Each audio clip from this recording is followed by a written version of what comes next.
When mind flies to past or when the mind flies towards the future, what happens is it just creates a lot of agitation in the mind. So if we can somehow bring the mind into this present moment. Now, when I say present, let me give you a small demo. It's about, if I say, what is the time? Is it visible? No. Yeah? What's the time? 6:50. But by the time you said 65, it's already 6:55, 45, 46, 47, 48, 49. So if I say, give me exact time,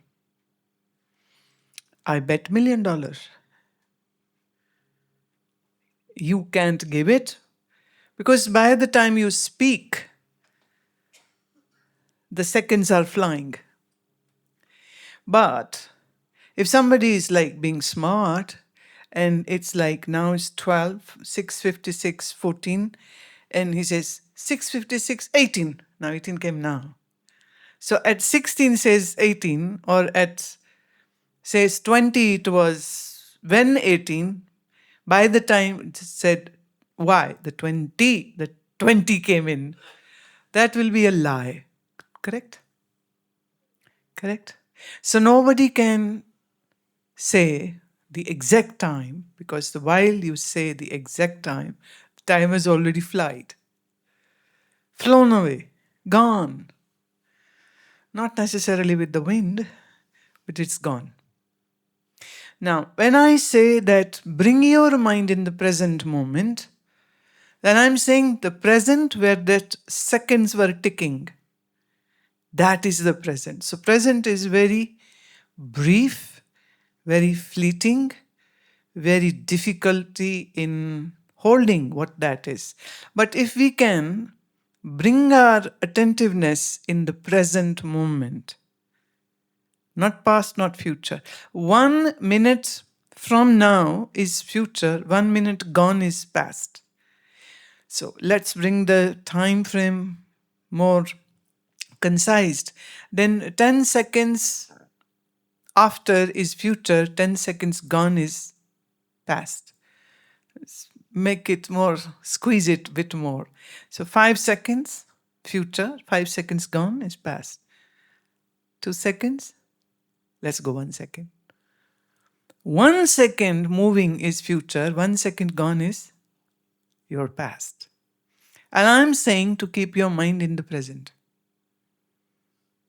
That's quite a challenge. Very, very big challenge. But if you can hold your mind in the present moment, meaning no past, no future, then what happens is that your mind cannot think, it will come into a pause.